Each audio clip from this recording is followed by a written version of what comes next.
Dear teachers, welcome to JS in English Learning. We are with Unit 3 of the revised PGTRB syllabus and we are discussing William Wordsworth's poem, Ode, Intimations of Immortality from Recollection of Early Childhood. And we have completed stanza 1. Stanza 1, what is the tone of stanza 1? The tone of stanza 1 is nostalgia. Nostalgia, what meaning? Recollecting the past, longing for the past.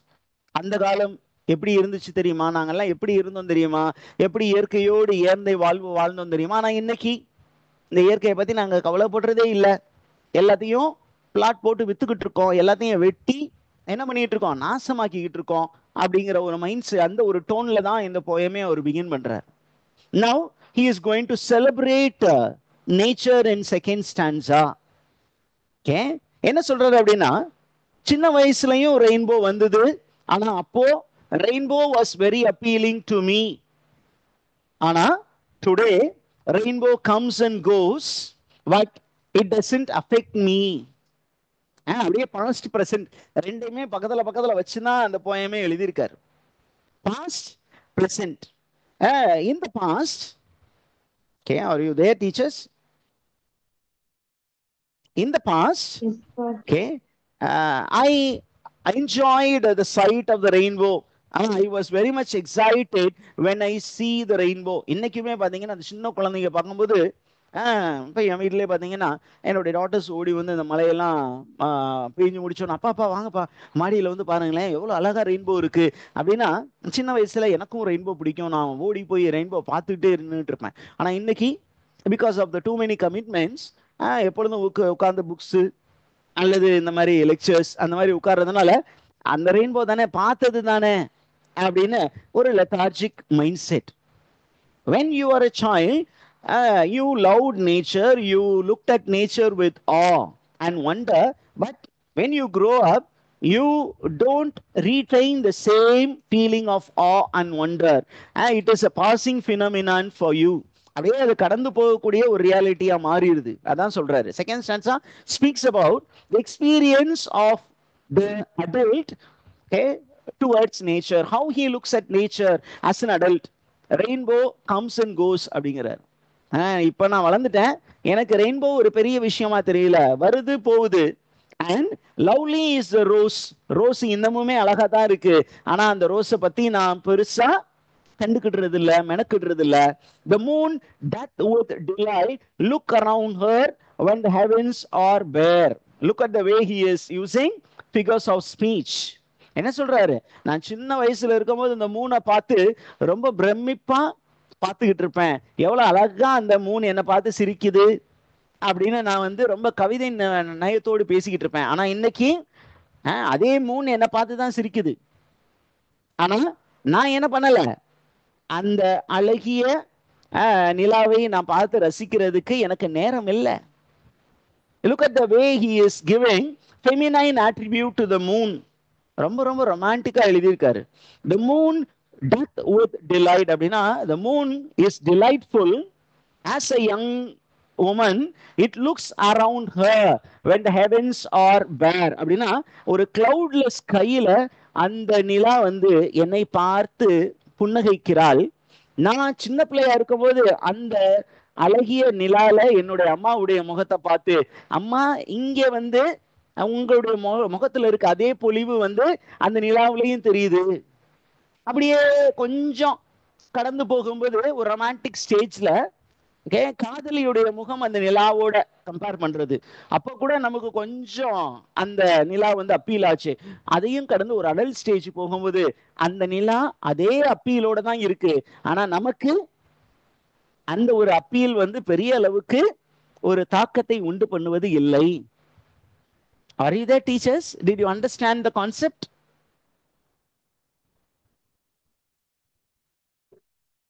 Yes, sir. Then he speaks about the mist and the fog. Waters on a starry night are beautiful and fair. இயற்கை அதே மாதிரி தான் இருக்கு sir. It is unchanged, whereas human beings, they have changed a lot. இதான் second ஸ்டான்ஸால சொல்லக்கூடிய main idea. Nature is ever the same. It is ever appealing. It is ever beautiful. அதுக்கு அதே ஈர்ப்போடு தான் இருக்கு, அதே அழகோடு இருக்கு, அதே மனப்போடு இருக்கு. ஆனா மனிதன் அந்த இயற்கையை ரசிப்பதற்கு இல்லாமல் வேற வேற ப்ரீஆக்குபேஷன்ஸ்ல இருக்கான். நவ் அழகா சொல்றாரு பாருங்க. he is giving the beautiful description of nature. The sunshine is a glorious birth அப்படிங்கிறாரு. Sunshine marks the beginning of the day. அதை என்னன்னு சொல்றாரு, it's the birth of the natural cycle. But yet I know wherever I go and there hath passed away a glory from the earth. என்ன சொல்றாரு, இயற்கையில இவ்வளவு அழகான விஷயம் நடந்து கொண்டு இருக்கிறது, ஆனால் நான் I have become ignorant towards all these miraculous happening. I have now as an adult have become ignorant, or I have become indifferent to the beauties of nature.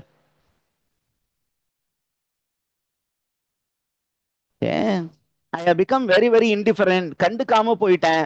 ஆனா இயற்கை இன்னமும் அதே மாதிரி அழகா தான் இருக்கு. ஆனா நான் என்ன பண்ணல, வேற வேற ப்ரீஆக்குபேஷன்ஸ்னால நேச்சரை பத்தி பெருசா கண்டுக்கிடுறது இல்ல. Did you understand the stanza, teachers?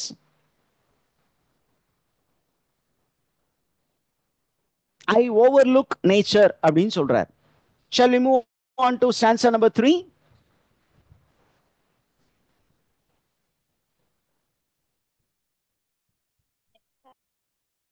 Are you with me? Yes, sir. Now we are moving to stanza number 3. In stanza number 3, he again presents the experiences of the past and the experiences of the present. Okay, in the past, what are the things that captivated the poet? இந்த கவிஞரை ரொம்ப பெருசா ஈர்த்த விஷயங்கள் என்னென்ன அப்படிங்கிறத நமக்கு சொல்லிட்டு, நான் சின்ன வயசுல இருக்கும்போது இதெல்லாம் எனக்கு பயங்கரமான ஈர்ப்பாக இருந்தது, ஆனா நான் வளர்ந்ததுக்கு அப்புறம் இதை பத்தி நான் கண்டுக்கிடவே இல்லை அப்படின்னு சொல்றாரு. எதெல்லாம் அவருக்கு ஈர்த்துச்சான்? Birds which sang a happy song. பறவைகளை பார்த்து மெய் மறந்து போனார். அந்த பறவைகளின் பாடல் அவருக்கு ஒரு பயங்கரமான ஒரு உணர்வை கொடுத்தது அவர் சின்ன பிள்ளையா இருந்த போது. ஆனா வளர்ந்ததுக்கு அப்புறம் பறவைகள் இன்னமும் பாடிக்கிட்டு இருக்குன, ஆனா நம்ம என்ன பண்ணல, அந்த பறவையின் பாட்டை கேட்கறது இல்ல. நம்ம என்ன பண்றோம், நம்ம மியூசிக் டைரக்டர்ஸோடைய சாங் ஒரு என்ன பண்றோம், ஏர்பட்ஸை மாட்டிக்கிட்டு தலையை அப்படி இப்படி ஆட்டிக்கிட்டு இருக்கோம். இயற்கையான மியூசிக்கை கேட்காம செயற்கையான மியூசிக்கை கேட்டு ரசிக்கிறோம். So we have become artificial. Natural beauty விட்டு artificial beautyக்கு பின்னாடி போறோம். Natural beauty will have very good effect on you. Artificial beauty will make you deaf. கொஞ்சம் நல்ல காது கேட்காம போயிடும். தொடர்ந்து 4 மணி நேரம் 5 மணி நேரம் இல்ல அரை மணி நேரம் டெய்லியும் போட்டு ஹெட்ஃபோன் போட்டு கேட்டீங்கன்னா உங்களுக்கு காது கேட்காம போயிடும்.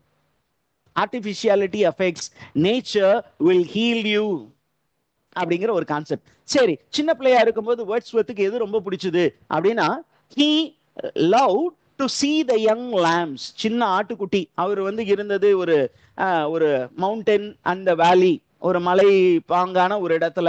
அந்த வேலியில young lambs were running and they were listening to the small drum. Tabarna, it's a music instrument. அந்த மியூசிக் இன்ஸ்ட்ருமெண்ட்டை வாசிச்சோன்ன அந்த சத்தத்தை கேட்டு என்ன பண்ணுச்சான், and this particular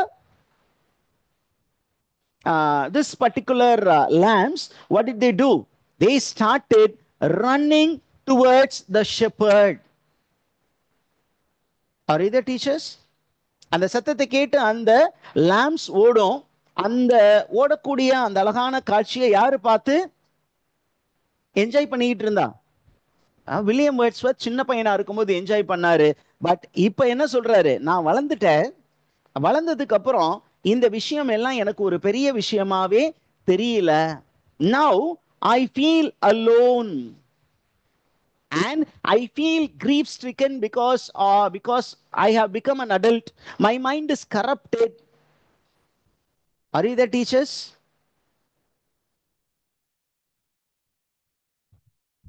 N mind வந்து ரொம்ப ஸ்ட்ரெஸ் ஃபில்ட் ஆயிடுச்சு. நான் வளர்ந்ததுனால நிறைய ப்ரீஆக்குபேஷன்ஸ்னால ஸ்ட்ரெஸ் ஃபில்ட் ஆயிட்டதுனால என்ன பண்ணியிருக்காரு, நம்மால அந்த சிட்டியில இருந்து வில்லேஜுக்கு வந்திருக்கிறாரு. வந்த இடத்துல அவர் நின்றுட்டு, சின்ன பிள்ளையா இருக்கும்போது நான் இந்த இடத்துல எவ்வளவு ஜாலியா இருந்தேன், ஆனா இப்ப அடல்ட்டா அதே இடத்த அவர் ரீவிசிட் பண்ணி அந்த இடத்த பார்க்கும்போது அவருக்கு வர்ற நினைவலைகள் தான் இந்த போயமாவே இருக்கு. அறிதா டீச்சர்ஸ்? இயற்கையிலே எவ்வளவு அழகான விஷயங்கள்லாம் சொல்ல போறாருன்னு பாருங்களேன். ரொம்ப அழகான விஷயம் என்ன அப்படின்னு கேட்டீங்கன்னா, he says, okay, the cataract அப்படிங்கும்போது இட்ஸ் a small waterfall. மலை, ஒரு அருவி இருக்கு, அந்த அருவி பக்கத்துல போய் நிக்கிறாரு. அந்த அருவி வந்து இவருக்கு என்ன மாதிரி தெரியுது அப்படின்னா, he calls it as a trumpet sound. ஒரு ட்ரம்பெட், அந்த ட்ரம்பெட் வச்சுட்டு அப்படின்னு அவர் வாசிக்கிற மாதிரி தோணுதான். The cataract is making a beautiful trumpet music. Okay, it's a metaphorical description. Okay, it's a metaphorical description. அதே நேரத்துல இவர் அங்க நிக்கிறாரு. நிக்கும் போது அங்க இருக்க ஷெப்பர்ட்ஸ் எல்லாம் என்ன பண்றாங்க, ஆடுகளை மேய்ச்சிக்கிட்டு இருக்காங்க. அவங்களுடைய சத்தம் வந்து இந்த மவுண்டன்ஸ்ல பட்டு எக்கோ ஆகுது. அந்த எக்கோ ஆகிற விஷயம் இருக்குல்ல, ஒரு காலத்துல அந்த எக்கோ எல்லாம் கேட்டு ரசிச்சவரு இன்னைக்கு அந்த எக்கோ வந்து வேற மாதிரி இவருக்கு தோணுது. என்ன அப்படின்னு கேட்டீங்கன்னா, இந்த echo happens to be like the sound of a big multitude of people. மக்கள் கூட்டத்தின் இரைச்சல் சத்தத்தை போல இப்ப அவருக்கு கேக்குது. ஆனா ஒரு காலத்துல அந்த எக்கோ சவுண்ட பார்த்து ஐயோ என்ன அருமையான ஒரு விஷயம் அப்படின்னு அவர் என்ஜாய் பண்ணாரு. ஆனா இன்னைக்கு அதுவே அவருக்கு ஒரு ஸ்ட்ரெஸ் ஆயிருது. ஓகே, ஸ்ட்ரெஸ் ஆயிட்டு என்ன சொல்றாருன்னா, இதெல்லாம் என்னுடைய feeling. Nature does not have any feeling, it is always the same. Okay, the wind comes to me from the field of sleep. அது சொல்ற, தூங்கிக்கிட்டு இருந்துச்சு, இப்ப திடீர்னு என் மேல வந்து அப்படியே அழகா மெல்ல அந்த மென்மையான காற்று வருடுகிறது. ஆனால் நான் அந்த மென்மையான காற்றை உணர முடியாத அளவுக்கு பிரச்சனையில இருக்கிறேன். Are you there, teachers? Did you understand that? அப்ப என்ன சொல்றாரு, the speaker is an unhappy man. Because he was unhappy, he has run away from the city to the village, to the rural place, in order to regain happiness. And nature, he feels, will make him happy. அதனால தானே என்ன பண்றோம், ஒரு vacation கிடைச்சிச்சுன்னா என்ன பண்ணணும், இயற்கை எழில் கொஞ்சம் சோலைகளுக்கு நம்ம ஓடுறோம். ரெசார்ட், எங்கேயாவது ஒரு ரெசார்ட் இருக்கா? இந்த பிரச்சனையெல்லாம் போதும் சார், இதெல்லாம் தூக்கி மூட்டை கட்டி வச்சுட்டு எங்கேயாவது போய் 2 நாள் ரிலாக்ஸ் பண்ணிட்டு வருவோமா? மலைப்பாங்கன பகுதிக்கு போவோமா? அந்த மெல்லிய காற்று நம்ம மேல பட்டுச்சுன்னா எல்லாம் ஒர்க் ப்ரெஷரையும் மறந்துட்டு திருப்பியும் குழந்தைகளாக நம்ம மாறி அங்க குதிப்போமா, சத்தம் போடுவோமா அப்படின்னு ஓடுறோம். அப்ப சொல்றாரு, nature can make us happy, can heal all our worries. Are you there, teachers?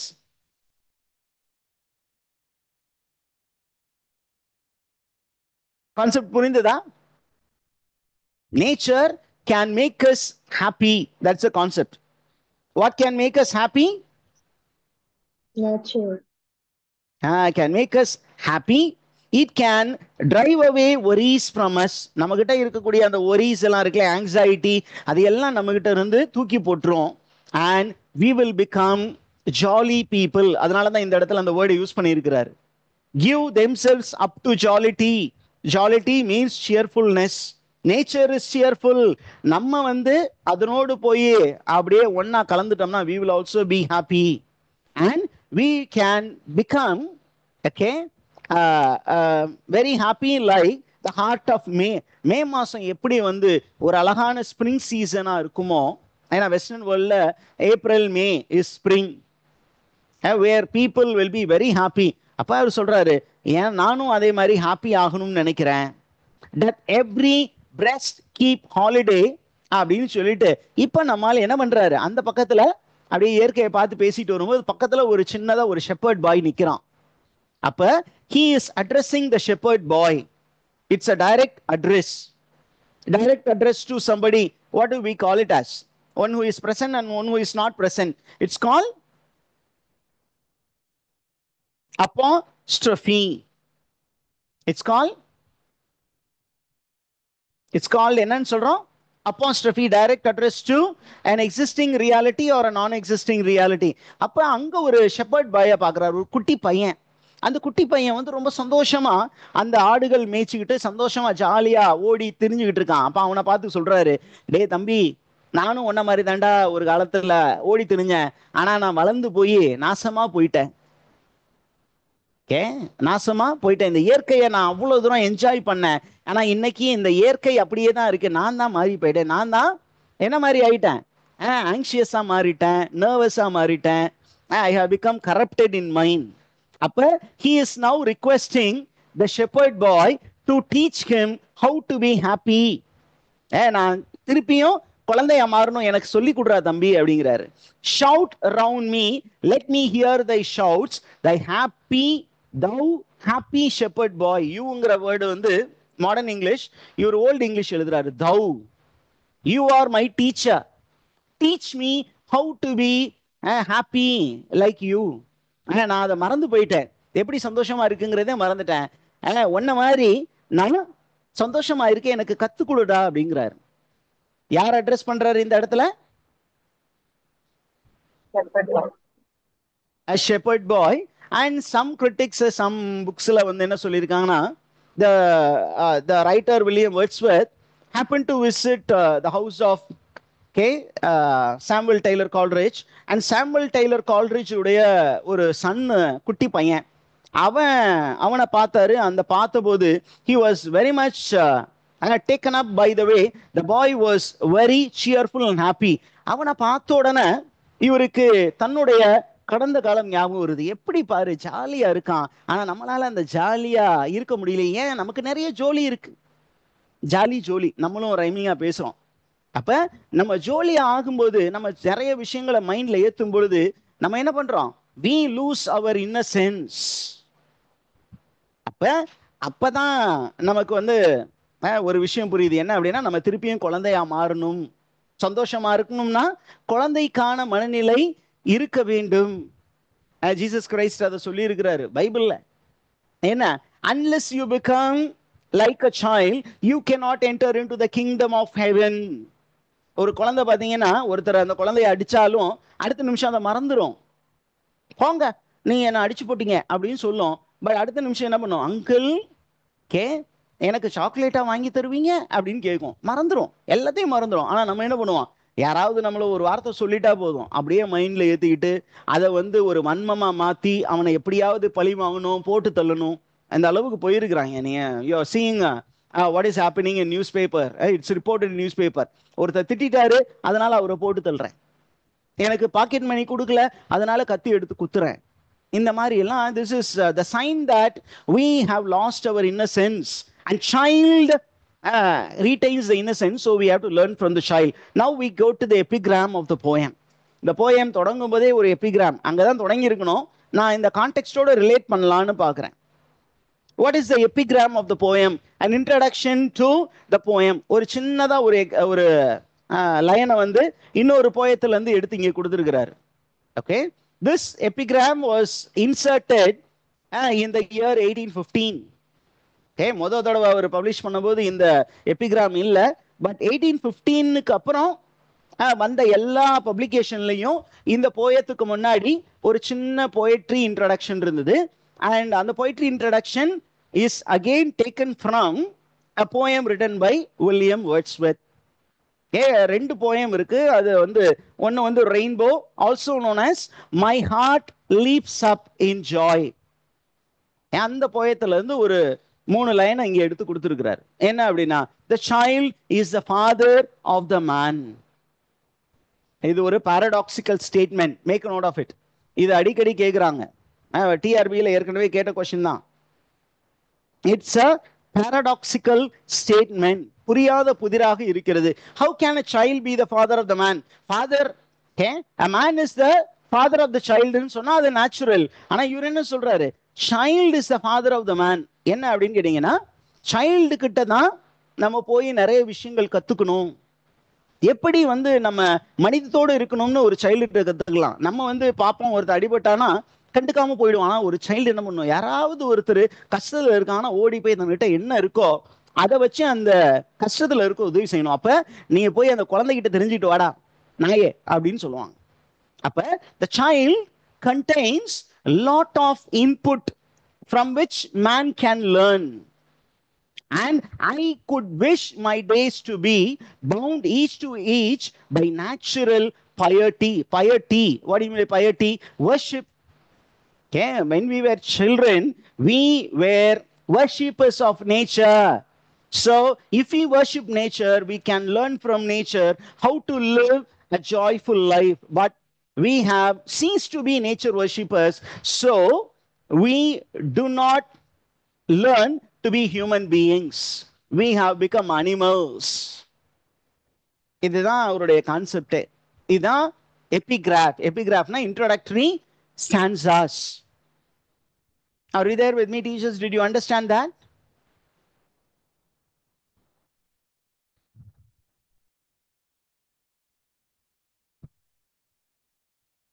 Do you have any doubt here?